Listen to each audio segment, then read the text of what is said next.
Bismillahirrahmanirrahim. Welcome to St. College Lectures. I am Ghulam Abbas Mugheri, lecturer in physics at Begum Nusrat Bhutto Government Girls Degree College, Lucknow. Today, my topic is from chapter number 9, Nature of Light. And the topic is dual nature of light. की points यानी अहम नकात जो हम discuss करेंगे वो हैं introduction, Newton's corpuscular theory, Huygens wave theory, Maxwell's electromagnetic theory, Max Planck quantum theory and in last conclusion यानी हम नतीजा अक्स करेंगे। रोशनी क्या है? रोशनी तवानाई का वो फॉर्म है जो बसारत का एहसास पैदा करती है। Dear students, dual nature of light से मुराद लाइट की दो मुख्तलिफ नेचर है। कभी लाइट पार्टिकल की तरह बर्ताव करती है तो कभी वेव की तरह। अभी हम कुछ मशहूर लॉज और एक्सपेरिमेंट्स डिस्कस करेंगे जिससे ये वाज़ेह हो जाएगा कि लाइट वेव है या पार्टिकल है। Newton's corpuscular theory. न्यूटन के कॉर्पस्कुलर थ्योरी के मुताबिक लाइट सोर्स से छोटे पार्टिकल्स की सूरत में निकलती है जिसे कॉर्पसेल्स कहते हैं। ये कॉर्पसेल्स लाइट की स्पीड से ट्रेवल करते हैं और जब हमारी आंखों पर आकर लगते हैं तो इससे बसारत का एहसास पैदा करते हैं। इस थ्योरी से rectilinear propagation of light, reflection of light और रिफ्रैक्शन ऑफ लाइट को एक्सप्लेन किया जा सकता है। इस थ्योरी के मुताबिक कॉर्पसेल्स की वेलोसिटी पानी में हवा की निस्बत ज्यादा होती है। यह थ्योरी लाइट की कुछ प्रॉपर्टीज जैसा कि इंटरफेरेंस, डिफ्रैक्शन और पोलराइजेशन को एक्सप्लेन करने में नाकाम गई है। Wave front. हाइगन्स की थ्योरी को समझने से पहले वेव फ्रंट समझना जरूरी है। ऐसा सरफेस जिसके सारे पॉइंट्स की वाइब्रेशन एक जैसी हो उसको वेव फ्रंट कहते हैं। जैसा कि फिगर में दो वेव फ्रंट दिखाए गए हैं। Figure A plane wave front है और figure B spherical wave front है। Figure A plane wave front में आप देख सकते हैं 3 पॉइंट्स हैं।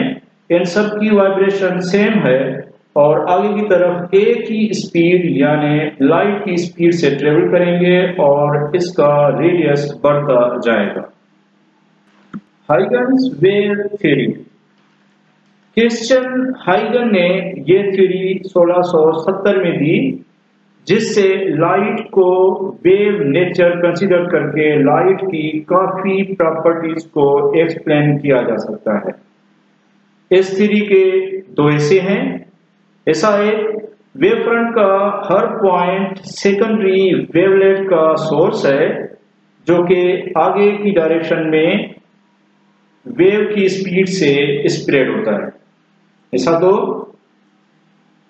जितने सेकेंडरी वेवलेट्स जो सरफेस को टच करते हैं इनको मिलाकर वेव फ्रंट की नई पोजीशन फाइंड कर सकते हैं। फ्रेस्नेल और थॉमस यंग के डिफ्रैक्शन और इंटरफेरेंस पर तजुर्बे से जाहिर हुआ कि काफी ऑप्टिकल फिनोमेना हैं जिसको वेव थ्योरी से समझा जा सकता है और इसके लिए कॉर्पस्कुलर थ्योरी सही नहीं होगी। इस थ्योरी के मुताबिक लाइट की स्पीड स्पेस या हवा में पानी से ज्यादा होती है जो कि कॉर्पस्कुलर थ्योरी के बिल्कुल मुखालिफ पर है। फोकाल्ट ने तजुर्बे से प्रूव किया कि लाइट की स्पीड पानी में कम है एज कंपेयर टू एयर और वैक्यूम। Maxwell's electromagnetic theory. 1873 में जेम्स क्लर्क मैक्सवेल ने लाइट की इलेक्ट्रोमैग्नेटिक वेव थ्योरी दी, जिसके मुताबिक लाइट ऑसिलेटिंग इलेक्ट्रिक फील्ड और ऑसिलेटिंग मैग्नेटिक फील्ड है जो कि एक दूसरे के परपेंडिकुलर पर ट्रेवल करती हैं। ये वेव वैक्यूम में भी पास हो सकती है और ये ट्रांसवर्स वेव है।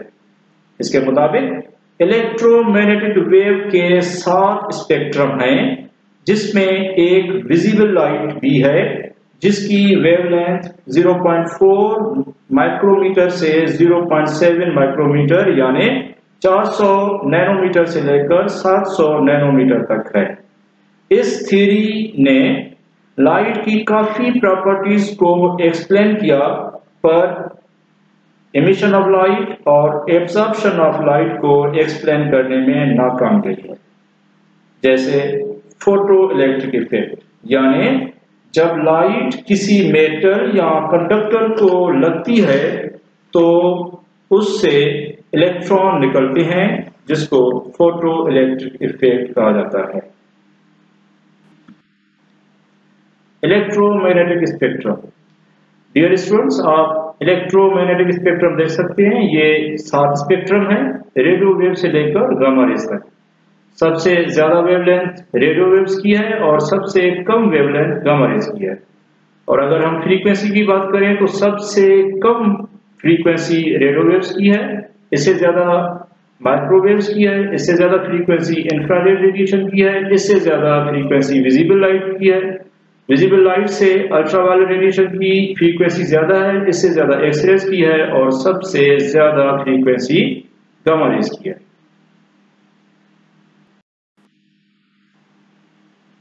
Max Planck quantum theory.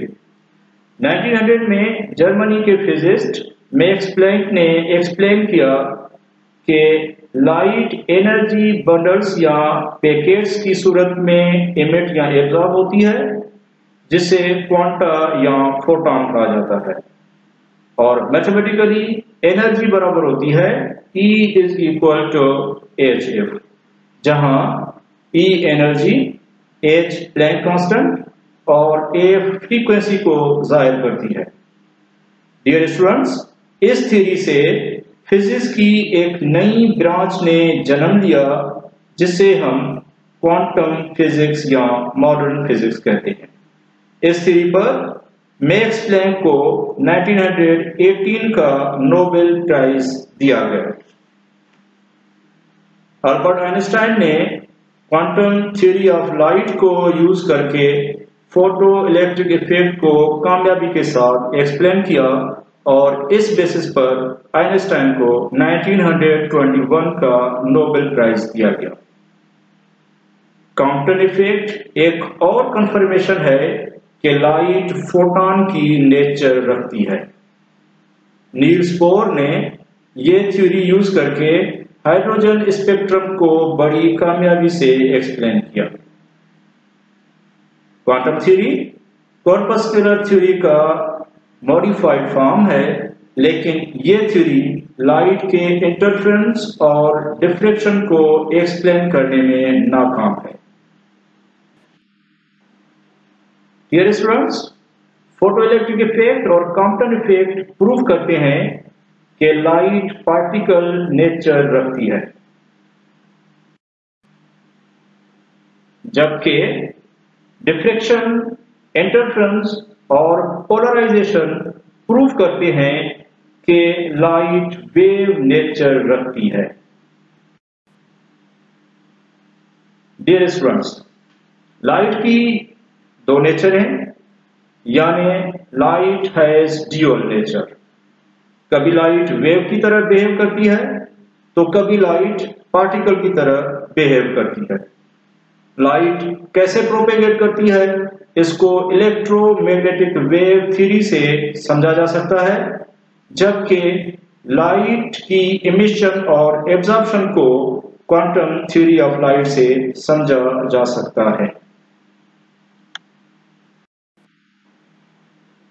Dear students, आखिर में आपके लिए एक छोटी सी असाइनमेंट है। You have to write few sources of light, यानी लाइट के कुछ सोर्सेज बताएं। Dear students, do take care, stay home, stay safe.